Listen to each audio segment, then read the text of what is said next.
جارەکەدن سلااو و گولااو ژناوەندە رادیۆیا بە یێرێفێم هەمی تەماشەوانین مە گۆهدارین مە لەسەر پێلا 103.5 هەروە کەسێن کۆوە مەچۆپینن دریا و شانەمەیا زندی بویێر عربی جارەکەدن بخێرات ناوتکن سلااو و رێژبوونەوە هەمیان شخواکی کومە دیار کردبووی میوانێکە بمەرهەبە پشتی دەمژمێردە برێز میر زامەتین شانۆنویس دەرهێنەر هەروەها هەڤرێزکارێ زمانی کوردی یارۆدرامێ تۆرا ئۆرۆپی یا وەرگەرا درامایێ ژە ئەلمانیایە وێدریا خەتاوات سابێرێت تەبلیمە بە ڕۆژ باش مامۆستا. ڕۆژ باش ڕۆژ خایرەوە. برێز میرزامەتین ئەمۆژ نێز و ناس بکەن دەست پێکێ پێواژۆ وەک شانۆنویس و دەرهێنەر. من نۆت و 4 نۆت و 5 بوو من دەست پەروەردەهیە شانوێ کرد لە ئیستانبولێ ڕاستەڕاست دەست بشە پەروەردەهیە شانوێ کوردی کرد لە ناوەندا چەندە مەزۆپۆتامیا لە ئیستانبولێ و دوورە لەبەر من پەروەردەهیە لیستیکوانیە دیت و من لیستیکان دەجی گرت وەک لیستیکوانێکی و دوورەژی من رەخنەگریە شانۆ و دراماتورژی خوێند لە زانینگا ئیستانبولێ و بەشا منە سەرەکە نویسکاریە شانوێ بوو دە زانینگەهێدە و ji not û çarê pêve ez li Stenbolê wek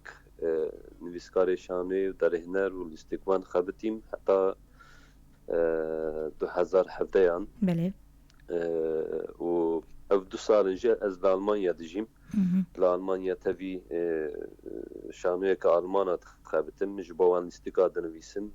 lîstikên Kurdî dinivîsim lê ev lîstikên min werdigerînin ser zimanê Almanî û derdixin sehneyê û her wiha min dîsa ofîsa koma xwe ya bi navê şermola performans komeke min heye her wiha li Stenbolê heye jî min ofîsa xwe jî li Kölnê vekir û karê şermola performansî li vir jî li Almanya jî dimeşînim û dîsa karê şanûnûsiyê û derheneriyê dikin. Belê dîsan eger hûn da nasînekê bidin nasînekê li ser karê erodramê an kan bibêjin tora Ewropî ya wergera dramayê. Erê Eurodram çi ye? Eurodram toreke wergera şanûyê ye yanî çi ye nêzîkî di sî zimanê de kar dike Eurodram her zimanekî xwedî komisyoneke komîteyeke xwe heye û her komîteyek her sal dicivin û hilbijartineke çê dikin çawa salên cotî de mesela bêjin 2020 2002 2004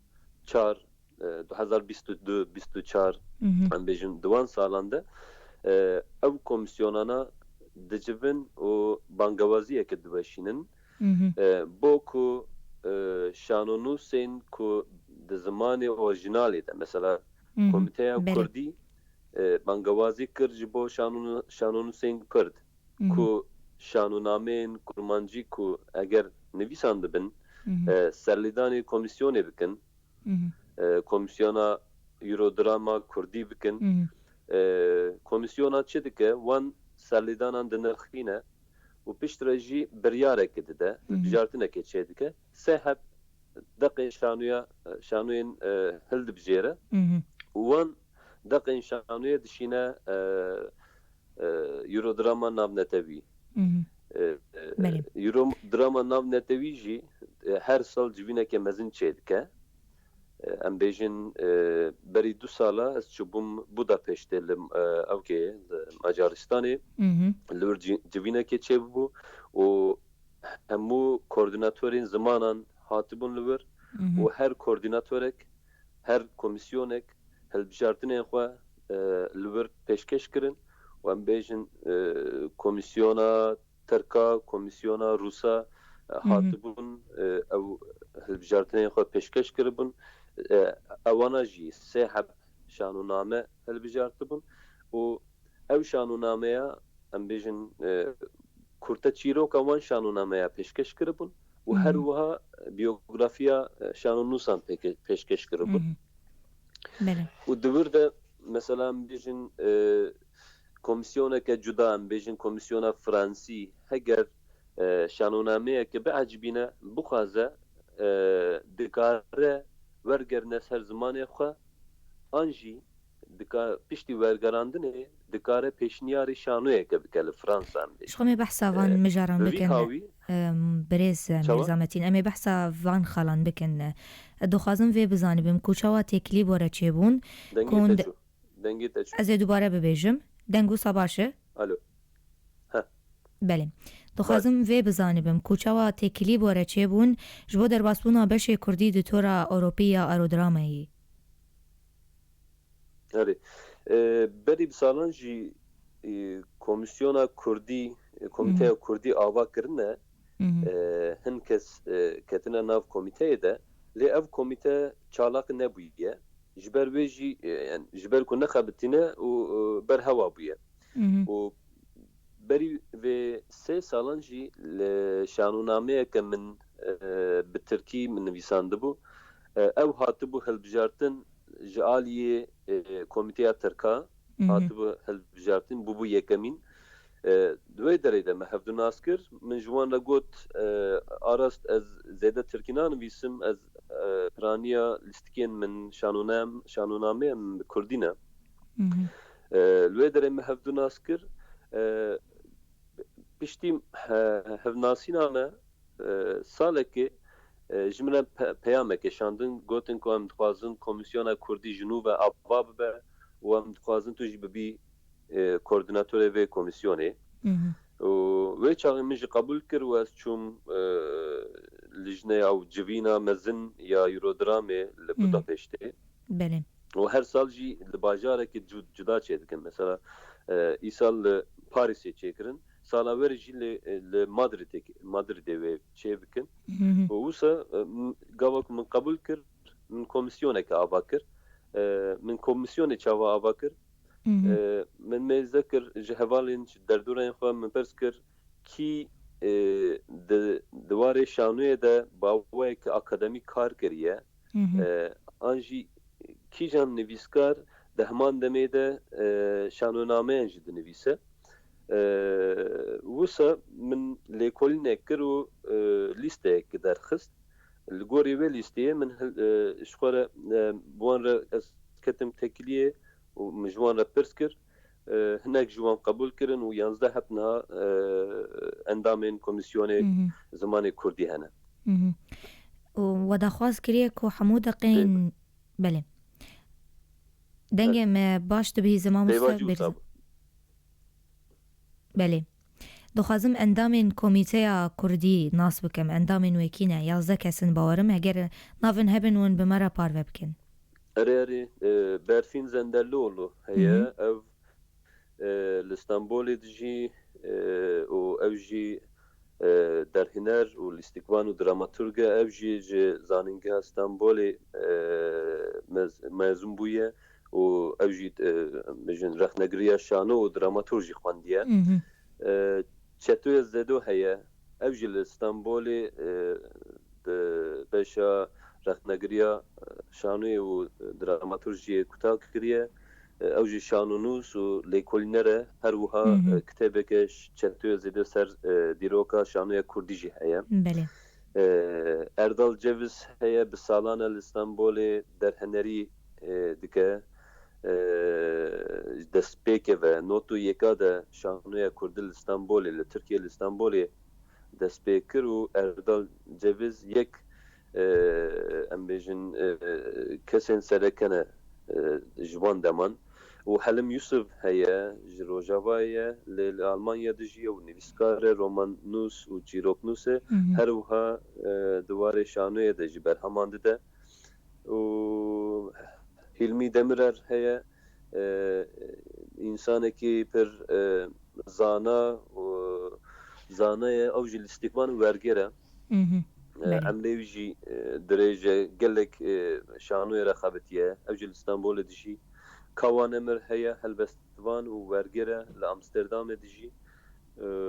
û gelek berhemên Shakespeare em bêjin yêt wana wergerandiye ser zimanê Kurdî Nurten Demirbaş ew jî dramaturg e ew jî li zanîngehekî beşa dramaturjiye xwendiye هەروەها نورالله کایە هەیە دەرهێنەر لیستیکوان و نویسکارە و شالکۆ بێکەس هەیە ji Moskvayê ew jî derhêner dramatûrg û lîstikvan e ji salên heştê vir bi karê şanoyê Kurdî dike li Rusyayê li Moskova li Gürcistan kiriye gelek kar kiriye û Sinan Akcan heye ew jî her wiha dramatûrg e û her wiha senarîst e برێز میرزامەتی hemû jî ser şandeyê xwandine yanî perwerdehiya wan hemû li ser şanoyê ne وەداخواست کریە شوەک و هەموو دەقین شانۆیە ئێن بە کوردی وەرن شاندن بۆ کۆمیتەیاوە بەستە ژێ خۆستەکاوە چییە؟ دووبارە بکەشکەرمە وەداخواست کریە وەداخواست کریە و هەموو دەقین شانۆیە کو بۆرە بێن پارڤەکردنان کۆ بێن شاندنج بۆ کۆمیتەیاوە مەبەستە ژێ خۆستەکاوە چییە ببێژن؟ بله هەکێ شانونووسان دەقین شانویە خوا ژمەرە بشینن ئەمە نرخاندنێکێ بکن وەک کۆما ئەمێژن کۆمیتەیە کوردیە یورۆدرامێ ئەمی نرخاندنێکێ بکن و سێ هەب شانۆ هەلبژێرن و پشتی وێ هەلبژارتنێ ئەمێ کورتە چیرۆکێن وان شانونامەیان و بیۆگرافیە وان نویسکاران وەرگردن سەر زمانی ئینگلیزی و بشینن یورۆدراما ناونەتەوی و ئیسال مەها نەشاش بن مەها جوتمە هێدە لە مادریدێ لە ئیسپانیایê civîna mezin ya Eurodramê wê çê bibe ez ê herim wir û danasîna wan şanûnameyan û wan şanûnûsan nivîskaran dikim li wir û tekiliyeke hewl bidin ku tekiliyeke çê bikim di navbera wan şanûnûs û wergeran de ئەگەر هون ئادرێسان ئەشکەرە بکەن کۆ چاوای بێن شاندن و تێکیلی بۆ بکیرە بێکردن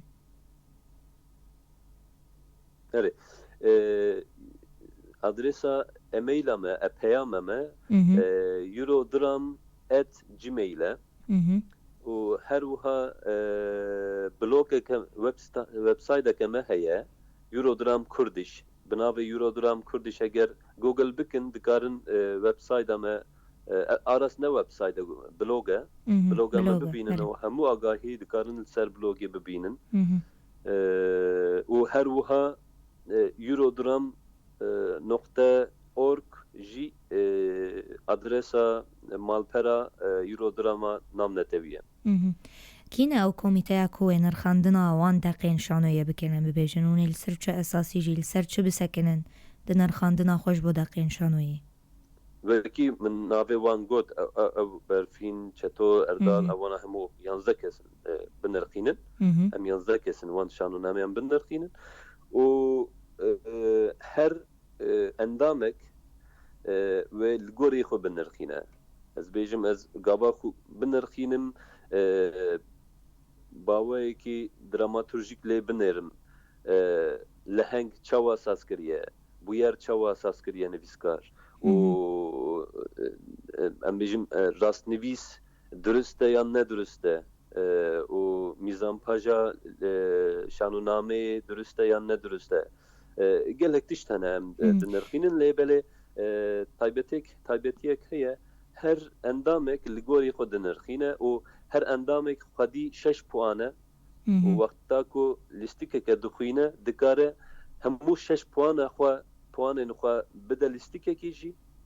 dikare 3 puanên xwe bide lîstikekî û em bêjin 2 puanên xwe bide lîstikekî din û 1 puanê xwe dikare bide lîstikekî din wisa dikare hemû puanên 6 puanên xwe xerç bike ئەم بێژن پیڤانە سەرەکە کۆنێ سەر بسەکنن نەبرێز میرزامەتین پیڤانە سەرەکە یا کۆنێ سەر بسەکنن پیڤانە سەرەکە وەکی مگۆ ev li ser karê şanûnûsiyê disekine ev Eurodram û em jî wek şanoger dramaturg û rexnegir gava ku binirxînin em ê binêrin nivîskar lehengê xwe çawa bawayekî baş saz kiriye yan na pîvan ev e em ê binêrin nivîskar bûyerên xwe bawayekî baş saz kiriye yan na bi dramaturjiyeke rast bi dramaturjiyeke baş saz kiriye tekstê xwe yan na em ê li wan binêrin pîvanên me ev in ئەم ناس بکەن کۆ ئەو دەقین شانۆیە وێبێن وەرگەراندن بۆ چەند زمانان ئەو نەدیارە ئەم گارانتیەک نادن و ئەم بێژن سێهەب شانۆنامە هاتن هەلبژارتن و بۆ ئەو زمانم بین وەرگەراندن ئەو نەگارانتیە وەکی مگۆ تەنێ civîna mezin ya Eurodramê de ez ê pêşniyarê pêşkeşî civînê ew civîna mezin bikim û pêşkeşî komîteyên zimanên din bikim heke yek ji wa komîteyan derkeve bixwaze ku deqekî şanûyê wergirine zimanê xwe em ê serfiraz bibin tenê ev e yani em garantiyeke nadin em hêvî dikin ku ew deqên şanûyê bên wergerandin ji bo zimanên din lê ev ne garantiye دخوازم vê pirsim dinerîna te de bibêjin kîjan ziman guncawa ku ew deqên şano bên wergerandin ji bo wî zimanî wala tiştekî û hatine wekî min got Eurodram di sî zimanî de kar dike dibe ku em bêjin Norveç komîteya Norveçê jî dikare bixwaze em bêjin dikare komîteya İspanyayê jî dikare bixwaze lê divir de tiştek mühîm heye heger komîteyek bixwaze ku deqekî şanûya Kurdî wergerine ser zimanê xwe divir de meseleyek serekî heye ev jî werger hene tunene ev e mesela deqekî şanûyê bixwazin wergerin ser zimanê İspanî di navbera İspanî û Kurdî de wergerek em dikarin bibînin ya na mesela esas ev e di Almanî de heye mesela dizanim di Fransî de heye di İtalî de heye İngilîzî de heye lê di zimanên din de ne wisa hêsane em wergerekî bibînin mesela Yewnanî Kurdî werger hene çend werger hene ez nas dikim lê belê em bêjin di navbera Rûsî û Kurdî de di navbera em bêjin zimanên İskandinavî û Kurdî de werger hene tunene ez nizanim hûn nabînin ku ev serekî ev e hûn nabînin ev gav pir dereng mayî birêz mêrzametiyên gelo em bipirsin hûn wekî şanogerê Kurd hûn nabînin ku dereng mayî Wala dereng helbet ne derenge jî şaneya Kurdî jî hêdî nû ji xwe re rêyek dibîne wekî min got li Tirkiye ev 30 salin ne 30 sal jî yani 28 salin şanûya Kurdî heye zarok e şanûya Kurdî li Tirkiye em bêjin li Başûra Kurdistanê helbet ceribandinên mezin û kevin hene em bêjin 80 salin şanûya Kurdî li Başûra Kurdistanê carna serkeftiye carna xuya nabe lê belê hin bi hin karê şanûyê dikin helbet derenge jî belkî ama lê belê nizanim yani belkî jî wextê ye wext ev bûye û em di vê serdemê de rastî vê tiştê hatine û em ê hewl bidin ku em ê serkeftî bibin û navbera şanûya Kurdî û şanûya din de şanûya biyaniyan de pireke çê bikin hêviya me ev e şanoya Kurdî di kîjan astê de ye em bipirsin gelo ji heyama xwe ya klasîk derketiye wala her Kurdistan çar parçeye û her parçeye xwedî ceribandineke cuda ye û her parçeye xwedî astekê cuda ye û her wiha li Gurcistanê li Rusyayê Moskovayê û li Ermenistanê jî ceribandinên şanûya Kurdî heye û her wa diasporaya Ewropayê jî ceribandinên şanûya Kurdî hene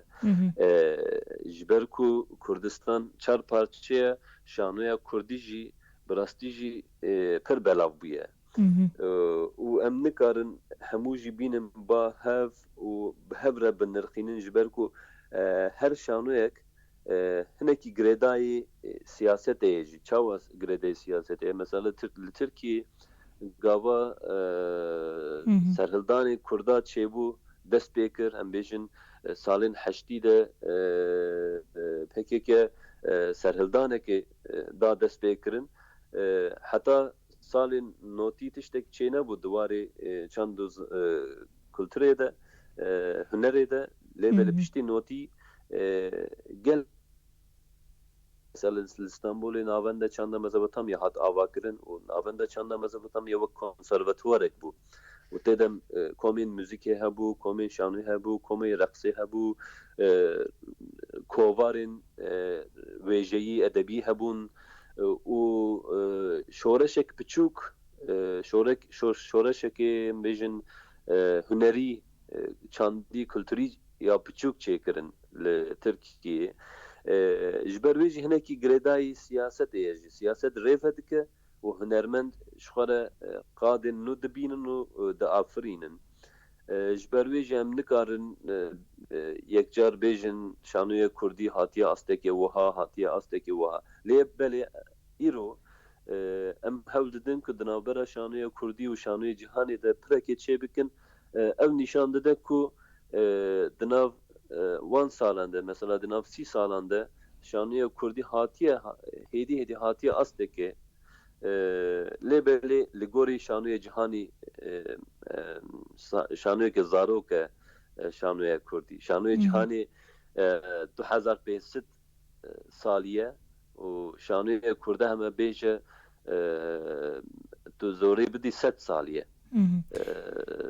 erê li gor xwendina we em bibêjin ji şanoyên Kurdî re gelo îmkan û derfet heye ku têkeva asta şanoya cîhanî dide di salên bêdem bibêjin Wala ez wek kesayetiyek vê tiştê dizanim her şanogerek derfetê xwe ye ez derfetê xwe me heger ez li ber xwe bidim û bixwazim bi zimanê zikmakî şanoya Kurdî çê bikim binivîsim derhênerê bikim wergerê bikim bilîzim her wekî din ev derfet di destê min de ne helbet heger tu behsa derfetê matî bikî derfetê matî bi rastî jî qet tune ne wan 10 salên dawîn de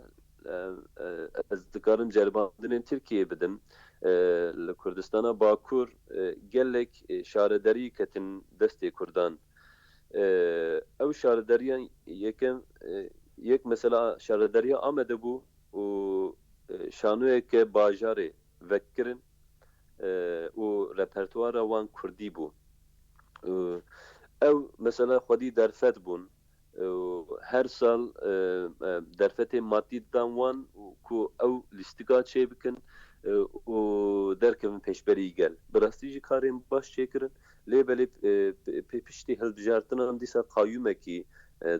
dest danî ser şarederiya Amedî û ew şanû jî girtin her wiha li Batmanê jî heman bûyer çê bû li Batmanê jî şanûya şarederê bajarê vekiribûn û piştî hilbijartinê dîsa qayyûmek dest danî şarederiya Batmanê û ew şanû jî têk çû îca li Kurdistana Bakur de derfetek matî nema lê belê ew kesane ew şanûgerane li Diyarbekir li Amed li Batmanê bi derfetên xwe sehne vekirine bi derfetên xwe lîstika çê dikin bi derfetên xwe turneya çê dikin û derdikevin pêşberî temaşevanan her wiha li Stenbolê 4-5 heb şanûyên serbixwe hene ew jî bi derfetên xwe derdikevin pêşberî temaşevanan em jî wek koma min jî şermola performans 11 salin em li Stenbolê kar dikin û em repertuarek radixînin ber temaşevanan repertuareke Kurdî û em jore nivîsên Tirkî û İngilîzî jî bikartînin li Stenbolê û gelek temaşevanên me hene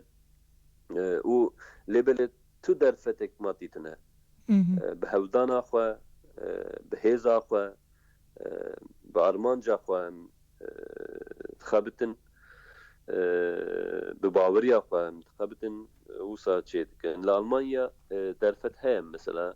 li wê derê gelek sazî hene tu dikarî serlêdanî wan bikî û ji wan pere bigirî û karê xwe îşanûyê bikî lê ev jî dibêjin heke ku tu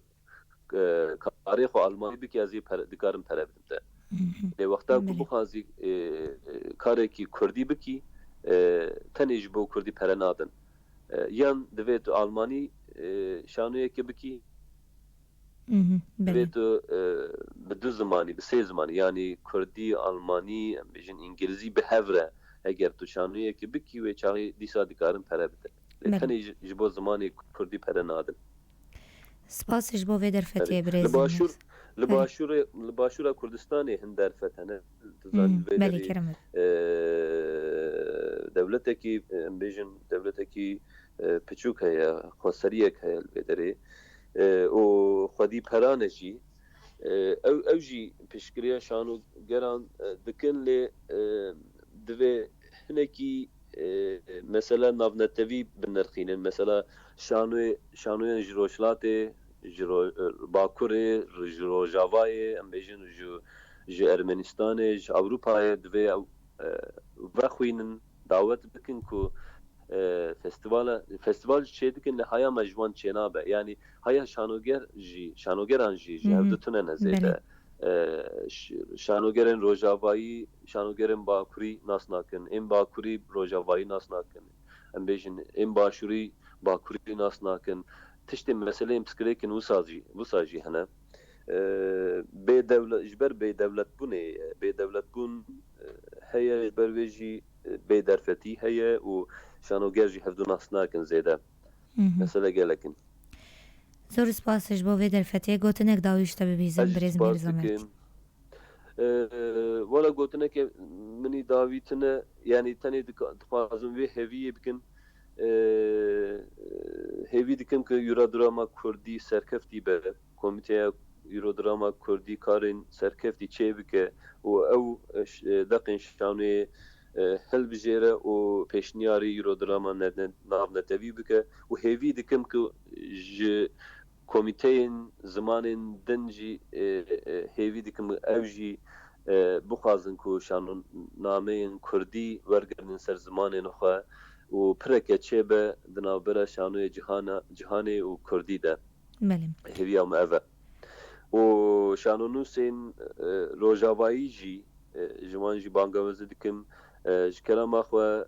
malperên me temaşe bikin binêrin و دقین شانوی خو جمره بشینن دا کوم بنرخینن و بشینن یورودراما ناونتوی بله سپاسش با سرکفتنش با هیوی دکن برز میرزامتین نویسکار درهنر از سرکفتنی تخوازم جو با گله کیف خوش هر بمینید ناف خوشیه ده زور سپاس گهدار و تماشاوان این رادیو آبی رفیم لحویان ببین پشتی و ناوری باره بردوام دکن